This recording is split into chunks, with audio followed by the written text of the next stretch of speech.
Once you come to a good understanding of who you are as a person and how you would like to be treated, you naturally will find the right way to react because you empathize with yourself first. Once you empathize with yourself, it becomes a lot easier in hindsight, the practice, to do so for other people of your liking. Because to blatantly put it, not everyone deserves your time, energy, and effort. And that's just the way it is. Basics of empathy and being an empathetic person. Let's talk about it, because nowadays...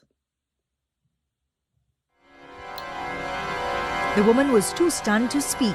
Starting off, to understand how someone is feeling, we read their body language and their facial expressions to connect with them on a deeper level and try to understand where they are at.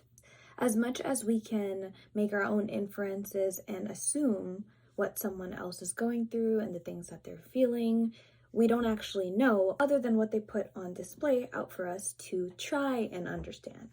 So essentially, we're meeting them halfway to figure out what we can do. Here's a fun little game that we can test out together to see if you know, based off of the expression that I'm giving, what emotion I'm expressing. 3, 2, 1. Discomfort or anxiety. If you said that, you're a winner chicken dinner. If not, try that again. Big sigh. 3, 2, 1. Sadness and disappointment. Good job if you got that one. Yay! You can get this one for sure. 3, 2, 1. Anger and frustration. Take a guess as to what I was thinking of to film that one. So we got a speed round coming up. 3, 2, 1. Happy and content. 3, 2, 1. Confused and pensive. Alrighty, down to our final one. 3, 2, 1. Shocked, flabbergasted. So obviously those are only a few emotions on display, but if you got at least a few right, we're good to move on. If you didn't, maybe go back and try to help yourself figure it out a little bit further. Because the first baseline step of understanding empathy is to be able to read someone's emotions and directly empathize with them.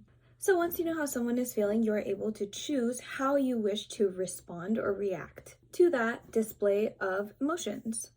Chances are, if someone is feeling uncomfortable, it may have stemmed from either something that you said or something that they could have been reminded of, or something that just maybe made them feel uncomfortable. However someone is feeling in the moment and the emotions that they're going through is completely valid.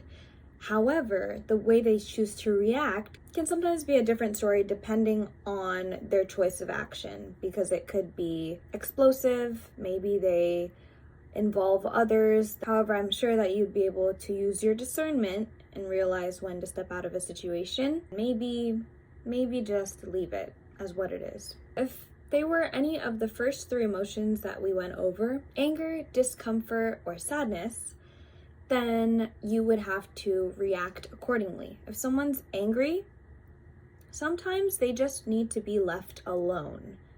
Giving yourself some space and distance from that person and realize what emotions they're going through, because it could be a mix of a bunch of things at once and they're only able to process the anger that they're feeling at that moment.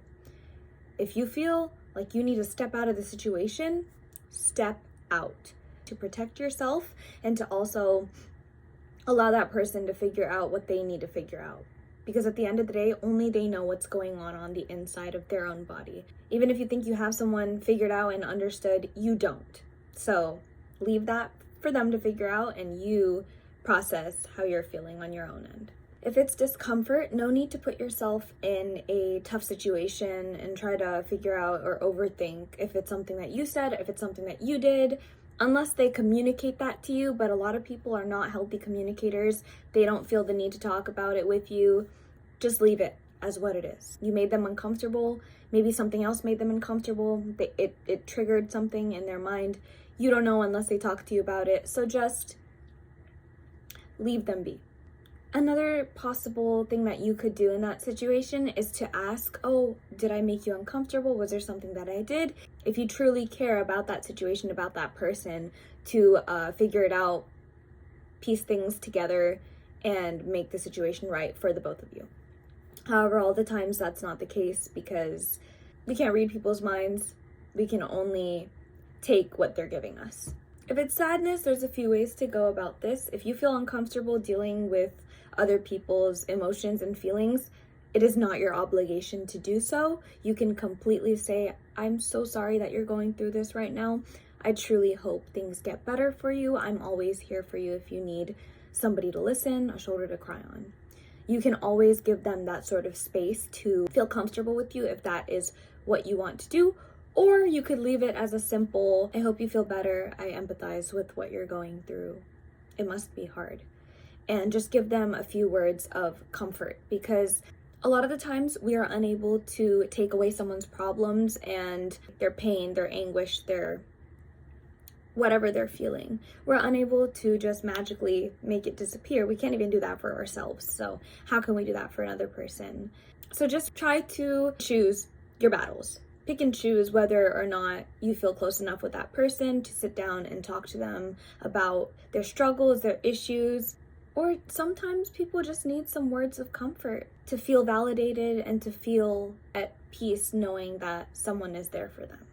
I do feel as though in a lot of these situations and scenarios, you pick the best course of action based off of what you feel most comfortable to do in that moment. Because a lot of the times when things are happening, whatever is at the forefront of your mind, some people, they don't think before they speak, they don't think before they act, and some people really do overthink and make sure that what they're doing is right, but we're not going to be perfect all the time, and so it's very important for you to also understand what you are capable of doing and what you maybe don't have enough energy, time, and effort to pour into. Doing that does not make you a rude person. It just means that you know your boundaries, you know what you can handle, and some things that maybe you should just leave to the other person to figure out. Either ways, you are being an empathetic individual if you choose to use your judgment and place that care in the proper hands. And sometimes it may hurt our egos, but we're not always the right people for the job. That's just how it is. You're not going to be perfect at everything that you do. And with different people, they're for sure going to have different needs, different wants. And only if you are really willing to spend the time, energy, and if they really want to spend that time and energy with you to figure it out. So essentially we're meeting them halfway to figure out what we can do to either help the situation or stay further from hindering the situation and making it worse, if that's a scenario that you're in.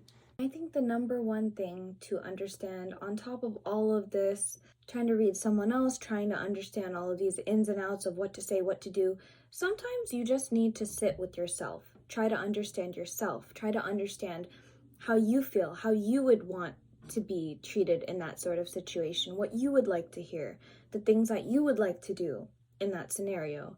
Because once you come to a good understanding of who you are as a person and how you would like to be treated, you naturally will find the right way to react because you empathize with yourself first. Once you empathize with yourself, it becomes a lot easier in hindsight, the practice, to do so for other people of your liking. Because to blatantly put it, not everyone deserves your time, energy, and effort. And that's just the way it is.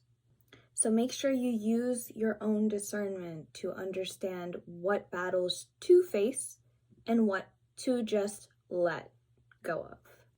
Essentially, that's the biggest cheat code in life, because you realize that not everyone thinks the same way as you do. There might be some similarities, but at the end of the day, you're your own person. They're their own person. What they're putting out on the outside may be experienced a different way on the inside for them. And that's completely valid too, because that's their own way of dealing with things. Truly understanding when to say something, when to do something, and when to just separate yourself from the situation and not do anything can be the best solution for you, the other person, and the scenario. Empathy doesn't need to be strictly action-based either. Sometimes using empathy to just understand and let go is the best thing that you can do as well. It is not your job to completely understand and be there for any and every single individual that you cross paths with, because that's simply delusional. We can't fix everything.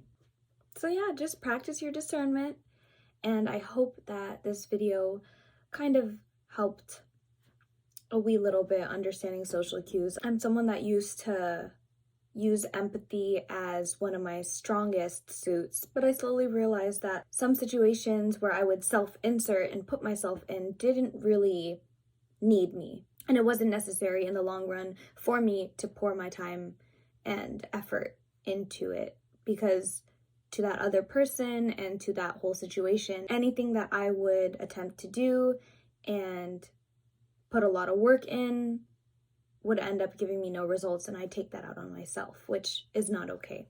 If you try and you put your heart and soul into it and it's coming from a sincere place in your heart, you are the one to know that for yourself. And you'll know it's true.